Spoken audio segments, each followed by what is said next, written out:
Pada hari ini saya akan menjelaskan mengenai mengembangkan paham yang tepat tentang lingkungan hidup. Apa itu lingkungan hidup? Lingkungan hidup adalah kesatuan antara seluruh makhluk hidup dan non-hidup, meliputi berbagai unsur lingkungan serta manfaatnya, termasuk interaksi seluruh spesies dan sumber daya alam. Hidup menurut para ahli. Yang pertama, menurut Bintaro. Menurut Bintaro, lingkungan hidup adalah segala hal yang berada di sekitar kita, baik itu benda ataupun makhluk hidup yang terpengaruh oleh kegiatan yang dilakukan manusia. Yang kedua, menurut Sumarto, adalah seluruh benda dan juga kondisi yang berada di dalam ruangan yang sedang kita tempati dan mempengaruhi kehidupan kita. Yang ketiga, menurut Emil Salim, lingkungan hidup yaitu mengacu kepada semua benda, keadaan, kondisi, dan juga pengaruh yang berada dalam ruangan yang sedang kita tinggali, dan hal tersebut mempengaruhi kehidupan di sekitarnya, baik itu hewan, tumbuhan, dan manusia. Dan terakhir, menurut UU nomor 32 tahun 2009, lingkungan hidup adalah kesatuan ruang, semua benda, daya, keadaan, makhluk hidup, termasuk manusia dan perilakunya yang mempengaruhi alam itu sendiri, kelangsungan peri kehidupan dan kesejahteraan manusia serta makhluk hidup lainnya. Lingkungan hidup terbagi menjadi dua jenis, yaitu lingkungan alami dan yang kedua itu ada lingkungan buatan. Selanjutnya ada unsur lingkungan hidup. Unsur-unsur lingkungan hidup dapat dibedakan menjadi tiga, yaitu yang pertama unsur hayati atau biasa disebut unsur biotik. Yang kedua ada unsur sosial budaya. Dan yang terakhir ada unsur fisik atau abiotik. Adapun permasalahan lingkungan hidup itu sendiri.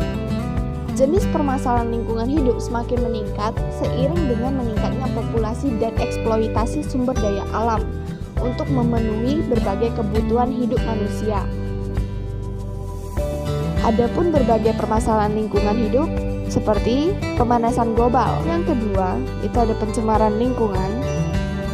Ketiga, ada penipisan sumber daya alam sehingga memicu konflik antar negara dan kawasan.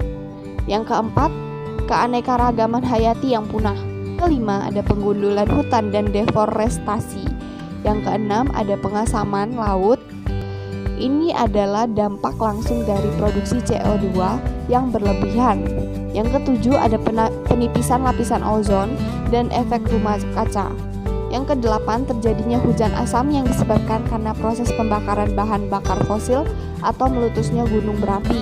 Dan yang terakhir ada rekayasa genetika untuk lingkungan hidup. Untuk menjaga agar lingkungan tetap lestari merupakan hal yang vital bagi manusia.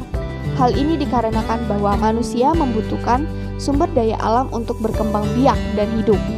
Sumber daya tersebut tersedia di alam. Jika alam rusak, maka hidup manusia terganggu, bahkan dapat menyebabkan kepunahan. Terdapat banyak cara hidup ramah lingkungan yang dapat kita lakukan untuk melakukan pelestarian lingkungan. Beberapa cara pelestarian lingkungan yang dapat kita lakukan, yang pertama, mengumpulkan sampah organik yang kita hasilkan. Yang kedua, mengurangi penggunaan kantong plastik ketika berbelanja. Yang ketiga, tanam pohon sebanyak mungkin. Yang keempat, kurangi frekuensi perjalanan. Yang kelima, gunakan transportasi umum untuk transportasi sehari-hari seperti bus. Yang keenam, kumpulkan sampah yang bisa didaur ulang seperti botol plastik, botol kaca, baterai, atau besi. Yang ketujuh, jika memungkinkan, pisahkan sampah yang dapat terdegradasi secara alamiah, bisa didaur ulang limbah, dan sampah non-biodegradable. Yang kedelapan, untuk melestarikan alam, membentuk kawasan konversi alam seperti Taman Nasional dan Suaka Marga Satwa. Selanjutnya, manfaat lingkungan hidup. Lingkungan hidup dengan kualitas baik akan sangat penting bagi terciptanya kehidupan manusia yang sehat, aman, dan sejahtera.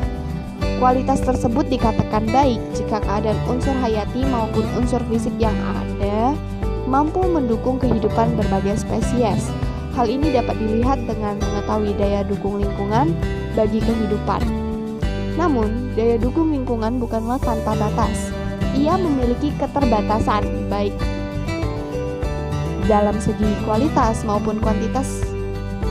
Jika hal ini terjadi, maka ia tidak dapat berfungsi lagi sebagaimana seharusnya. Menurunnya kualitas lingkungan berarti hilangnya berbagai manfaat yang disediakan alam bagi manusia. Adapun berbagai manfaat dari lingkungan alam terhadap manusia, diantaranya seperti berikut. Yang pertama, menyediakan sumber makanan, oksigen, wisata, pendidikan, dan obat-obatan. Yang kedua, manfaat tumbuhan dan satwa liar dalam menyerap karbon.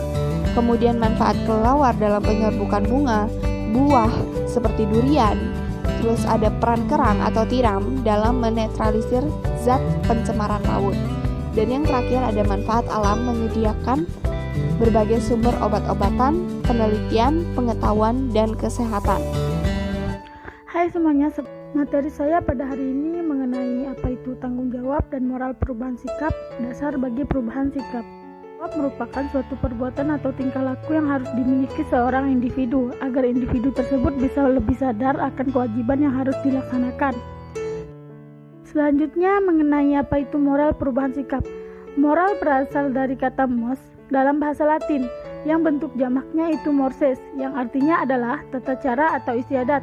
Adapun pengertian moral menurut Kamus Besar Bahasa Indonesia yaitu diartikan sebagai akhlak, budi pekerti atau susila. Sedangkan pengertian perubahan sikap adalah bagaimana sikap atau tingkah laku seseorang terbentuk dan perubahan karena suatu proses yang terjadi kepada seseorang tersebut dan mengharuskan seseorang tersebut untuk berubah sikapnya.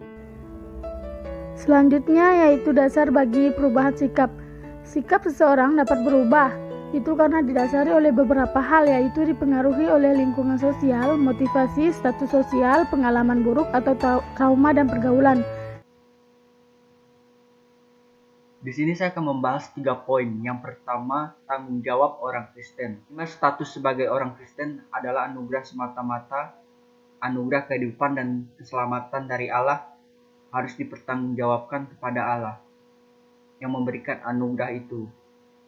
Bacaan Alkitab hari ini menjelaskan tanggung jawab orang Kristen. Pertama, orang Kristen bertanggung jawab untuk tidak menyia-nyiakan anugerah keselamatan yang sudah diperoleh dari Tuhan. Dan poin yang kedua yaitu orang Kristen bertanggung jawab untuk membuang dosa. Dan poin yang ketiga, orang Kristen bertanggung jawab untuk melayani.